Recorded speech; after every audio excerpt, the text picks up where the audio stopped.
প্রিয় শিক্ষার্থী বন্ধুরা, আসসালামু আলাইকুম ওয়া রাহমাতুল্লাহ। এনএসএন একাডেমির পক্ষ থেকে তোমাদেরকে জানাই অভিনন্দন। এখন আমরা আলোচনা করব তোমাদের ষষ্ঠ অধ্যায়ের সর্বশেষ পৃষ্ঠা নং 68। তো চলো বন্ধুরা, আমরা দেখি পৃষ্ঠা নং 68-র মধ্যে তোমাদেরকে কি বলা হয়েছে।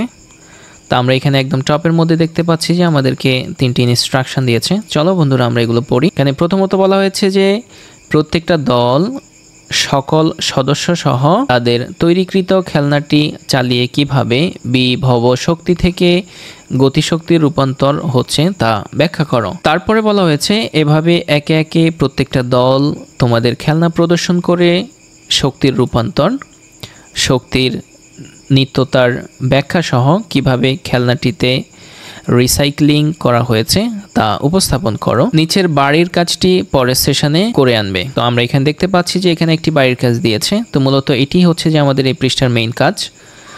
তো এটি হচ্ছে যে প্রিয় বন্ধুরা, আমরা আমাদের আনসার সেকশনে খুবই সুন্দরভাবে তোমাদের জন্য সাজিয়ে রেখেছি।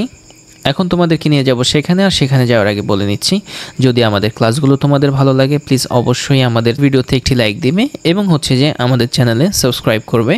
যারা অলরেডি সাবস্ক্রাইব করেছো তাদের সবাইকে জানাচ্ছি অসংখ্য অসংখ্য ধন্যবাদ। এই হচ্ছে সপ্তম শ্রেণী বিজ্ঞান অনুশীলন বই 68 পৃষ্ঠার সমাধান। তো এখানে এই চকটি আমরা এইভাবে সমাধান করেছি, তোমরা দেখো একদম টপ থেকে।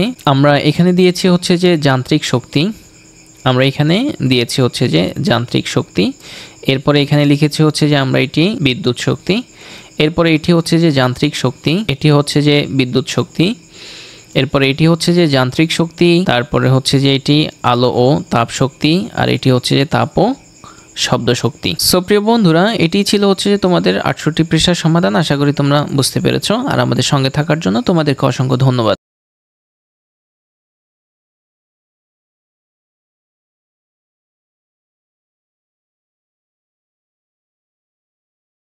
এই হচ্ছে সপ্তম শ্রেণী বিজ্ঞান অনুশীলন বই 68 পৃষ্ঠার সমাধান। তো এখানে এই চকটি আমরা এইভাবে সমাধান করেছি, তোমরা দেখো একদম টপ থেকে। আমরা এখানে দিয়েছি হচ্ছে যে যান্ত্রিক শক্তি, আমরা এখানে দিয়েছি হচ্ছে যে যান্ত্রিক শক্তি। এরপরে এখানে লিখেছি হচ্ছে যে আমরা এটি বিদ্যুৎ শক্তি। এরপরে এটি হচ্ছে যে যান্ত্রিক শক্তি, এটি হচ্ছে যে বিদ্যুৎ শক্তি।